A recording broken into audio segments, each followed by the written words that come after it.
আসসালামু আলাইকুম everyone, welcome to our another video.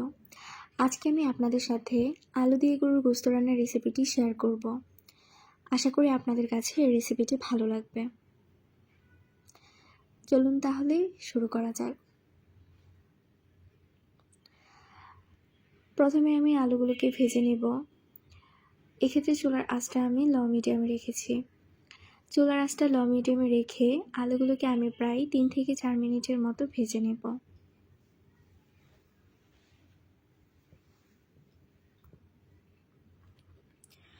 প্রায় 1 থেকে 1.5 মিনিটের মতো ভেজে নিয়েছি।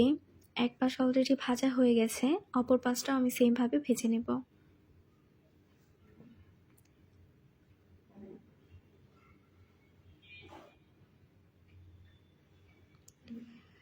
দেখতে পাচ্ছেন আলুগুলো ভাজা ভাজা হয়ে গেছে। এ পর্যায়ে আমি একটি প্লেটে তুলে নিচ্ছি।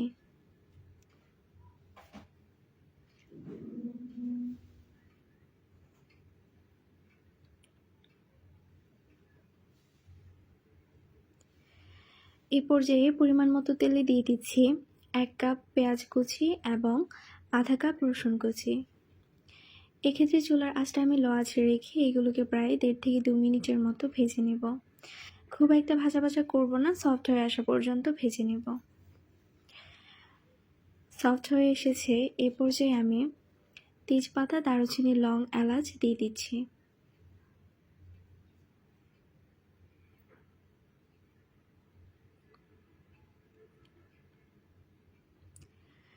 দিয়ে দিচ্ছি 2 চা চামচ পেঁয়াজ বাটা, আধা চামচ রসুন বাটা, আধা চামচ আদা বাটা। এগুলোকেও আমি প্রায় 1 থেকে 1.5 মিনিটের মতো ভেজে নিয়েছি।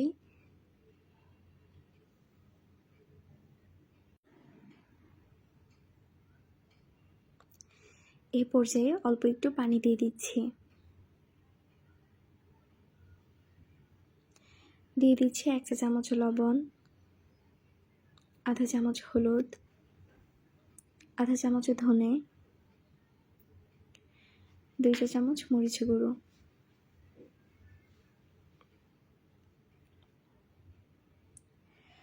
মশলাগুলোকে আমি খুব ভালোভাবে মিক্স করে নিচ্ছি।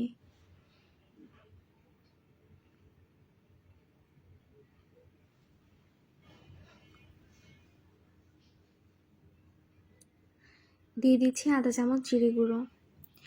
এটাকে আমি খুব ভালোভাবে মিক্স করে নিচ্ছি।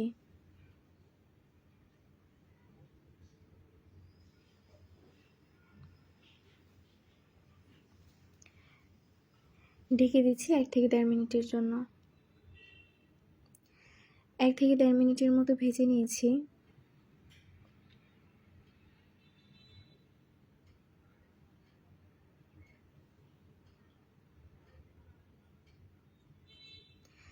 এ পর্যায়ে গোশতগুলো দিয়ে দিচ্ছি।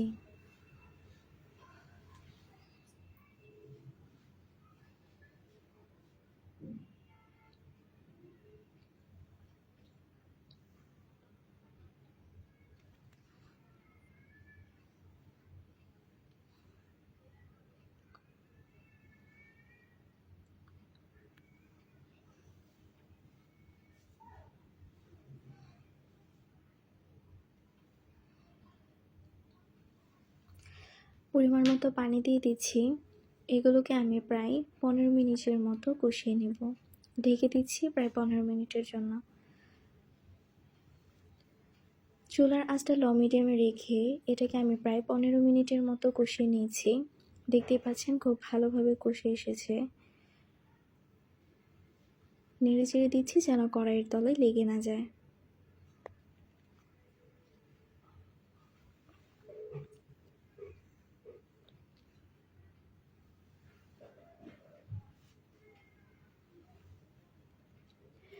পরিমাণ মতো পানি দিয়ে দিচ্ছি। এক্ষেত্রে চুলার আঁচটা আমি লো মিডিয়ামে রাখবো এবং ঢেকে দিচ্ছি প্রায় 20 মিনিটের জন্য।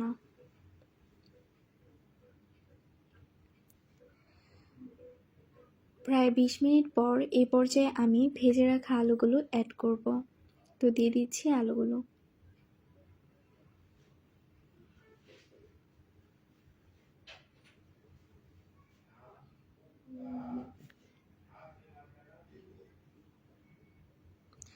ঢেকে দিচ্ছি আরও প্রায় 15 থেকে 20 মিনিটের জন্য।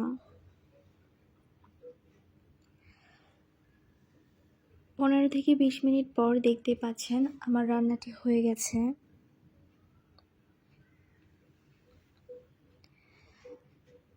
আপনাদের কাছে এই রেসিপিটি কেমন লেগেছে অবশ্যই আমাকে কমেন্ট করে জানাবেন। ভালো লাগলে সেম প্রসেসে বাসায় একবার হলেও ট্রাই করবেন। আশা করি আপনাদের কাছেও খুবই ভালো লাগবে। আমার ভিডিওটি ভালো লাগলে লাইক, কমেন্ট, শেয়ার করতে ভুলবেন না। আর যারা আমার চ্যানেলে এখনও নতুন, লাইক ফলো করেননি, তাদের কাছে অনুরোধ থাকবে লাইক ফলো করে আমার পাশেই থাকবেন। আপনাদের সাথে দেখা হবে অন্য আরেকটি ভিডিওতে, অন্য আরেকটি রেসিপি নিয়ে। ততক্ষণ ভালো থাকবেন, সুস্থ থাকবেন। আল্লাহ হাফেজ।